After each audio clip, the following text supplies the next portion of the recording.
जयपुर के राजा की पुत्री ठाकुर जी की बहुत बड़ी भक्त थी। वह पूरा दिन ठाकुर जी की सेवा पूजा में ही मग्न रहती। तो राजा की पुत्री का विवाह हुआ करौली राजस्थान में, जहां मदन मोहन जी अभी विराजते हैं। तो राजा की पुत्री का जब विवाह हुआ तो पुत्री से राजा ने कहा, बिटिया यह बताओ तुम्हारा विवाह है, तुमको हम दहेज में क्या दें? वैसे तो हमने सब दिया, लेकिन फिर भी तुम्हारी कोई इच्छा हो तो मांगो। पुत्री ने कहा, पिताजी मुझे सबसे ज्यादा प्रेम श्री मदन मोहन जी से है, तो क्या आप मुझे मदन मोहन जी दे सकते हैं?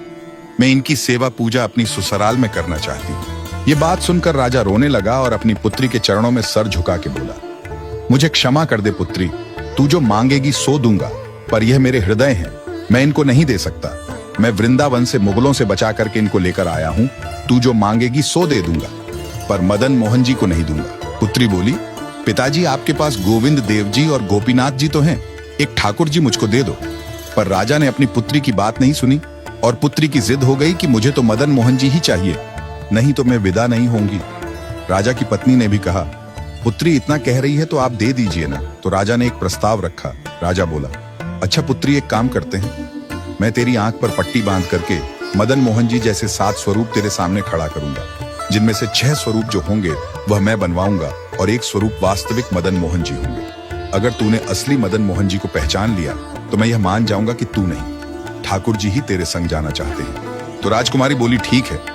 राजा ने कारीगरों को बुलवाया और मदन मोहन जी जैसे 6 स्वरूप बनवाए और सभी का एक जैसा श्रृंगार किया। पुत्री की आंख पर पट्टी बांधी और कहा कि अगर तू असली मदन मोहन जी पहचान लेगी तो मैं ठाकुर जी को तेरे संग भेज दूंगा। उसने हाँ तो बोल दिया, लेकिन वह कांपने लगी, घबराने लगी। वह रात्रि में जब सोई तो बहुत रोई और ठाकुर जी से कहने लगी, हे नाथ, अगर कहीं मैं आपको नहीं पहचान पाई, मेरे तो प्राणी ही निकल जाएंगे। विदा होना तो बहुत दूर की बात है। इस बात को सुनकर आधी रात में मदन मोहन जी उसके स्वप्न में आ गए और स्वप्न में आकर बोले, तू चिंता मत कर, तेरो ही मन ना है मोए ले जावे को, मेरो भी मन है तेरे संग जावे को। ठाकुर जी बोले, मैं एक काम करूंगा, जैसे ही तू मेरे स्वरूप को हाथ लगाएगी और मेरे हाथों को स्पर्श करेगी तो मैं अपनी कन्नी उंगली हिला दूंगा, तो समझ जाना यही असली मदन मोहन का स्वरूप है। अब तो दूसरे दिन वो पिताजी के पास गई, पिताजी जल्दी करिए, कब चलना है? तो पिताजी बोले, बिटिया तू भी क्या याद रखेगी, मैंने ऐसे स्वरूप बनवाए हैं कि कोई बता ही नहीं सकता कि असली मदन मोहन कौन से हैं। पुत्री की आंख पर पट्टी बांधी गई और कहा, जाओ और ढूंढ लो असली मदन मोहन जी को। उसने जाकर के जैसे ही सभी स्वरूपों को स्पर्श करना प्रारंभ किया, 1 से लेकर 4 स्वरूप को स्पर्श करने के बाद पुत्री ने चारों को असली होने से मना कर दिया। और जैसे ही 5वें ठाकुर के स्वरूप को स्पर्श किया और हाथों की उंगली को स्पर्श किया तो ठाकुर जी ने अपनी कन्नी उंगली हिला दी। और जैसे ही कन्नी उंगली हिलाई तो पुत्री बोली, पिताजी यही है मदन मोहन जी।